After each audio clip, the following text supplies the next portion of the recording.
Ini Joko Widodo. Dan ini kursi presiden. Dia adalah Presiden Joko Widodo. Tak mudah dan tidak murah untuk bisa duduk di kursi itu. Perlu duit triliunan rupiah untuk mendapatkannya. Dari mana duitnya? Pertanyaan dari mana duitnya itu kini mendapatkan titik terang. Setelah sekian tahun berlalu, sekarang mulai terbuka satu persatu. Ternyata ada duit hasil korupsi yang mengalir ke lingkaran Jokowi hingga bisa menang Pilpres 2019. Bagaimana dengan pemilu 2014? Apakah di Pilpres 2024 yang jadi milik Prabowo polanya sama? Nggak tahu, tanya yang mau tanya saya. Oke, balik lagi, ternyata ada duit hasil korupsi yang mengalir ke lingkaran Jokowi dalam pemenangan Pilpres 2019. Wait, jangan marah dulu. Begini ceritanya.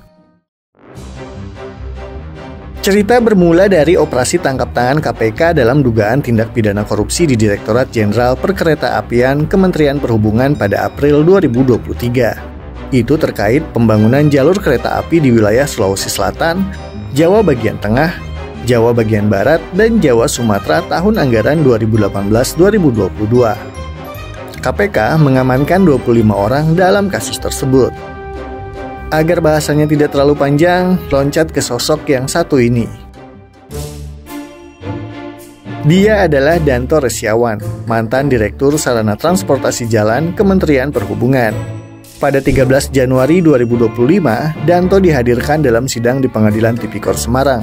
Dalam kesempatan tersebut, ia mengungkapkan sesuatu yang akan menjadi kepingan fakta untuk menjawab pertanyaan uangnya dari mana. Danto mengatakan para pejabat di lingkungan Kemenhub mendapat perintah untuk mengumpulkan uang untuk membantu pemenangan di Pilpres 2019. Siapa yang memberi perintah itu? Ini dia orangnya. Dia adalah Budi Karya Sumadi, Menteri Perhubungan periode 2019-2024. Pada 26 Juli 2023, Budi Karya diperiksa KPK sebagai saksi. Usai diperiksa KPK selama 10 jam, ia memilih kabur saat dicecar pertanyaan awak media. Kembali ke Danto. Di persidangan dia mengatakan Budi Karya memberikan tugas kepada Jamrides yang saat itu menjabat Direktur Prasarana Kementerian Perhubungan. Jamrides harus mengumpulkan uang sebesar 5,5 miliar rupiah. Dari mana duitnya? Dari mana uang sebanyak 5,5 miliar rupiah itu didapat? Jawabannya adalah dari para pejabat pembuat komitmen atau PPK proyek perkeretaapian. Ada 9 PPK di berbagai wilayah yang diminta mengondisikan proyek untuk mendanai Pilpres Jokowi. Salah satunya adalah ini. Dia adalah Yofi Okatrizza, PPK di Balai Teknik Perkeretaapian Jawa bagian tengah. Pada 3 Februari 2025, ia disidang di Pengadilan Tipikor Semarang, Jawa Tengah. Yofi didakwa dalam dugaan korupsi proyek jalur kereta api. Di depan hakim, ia mengaku masing-masing PPK yang jumlahnya 9 orang itu diminta urunan 600 juta rupiah. Dalam sidang, Yofi menyebut nama Muhammad Syarif Abu Bakar alias Haji Mamat. Dia adalah pengusaha yang menalangi kebutuhan dana kampanye Pilpres Jokowi di wilayah Sumatera Selatan.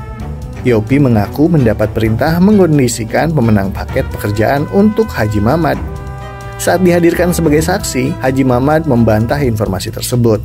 Menurutnya, utang Pilpres tidak ada hubungannya dengan pekerjaan yang ia dapatkan. Percaya? Bagaimana dengan ini? Ini kata Danto, selain untuk kebutuhan Pilpres, para kontraktor pun setor fee untuk membeli 25 ekor hewan kurban. Danto pun mengaku dapat setoran uang dari Yofi Okatrizza sebesar 595 juta rupiah. Uang itu seluruhnya dikembalikan melalui penyidik KPK. Adapun Yofi dalam kurun waktu 2017 hingga 2020 telah menerima suap 55,6 miliar rupiah dari belasan kontraktor pelaksana proyek di wilayah Purwokerto dan sekitarnya. Ia juga menerima hadiah berupa barang yang nilainya mencapai 1,9 miliar rupiah. Wow! Setingkat PPK saja bisa sampai seperti itu. Bagaimana dengan para pejabat teras yang punya telunjuk lebih sakti?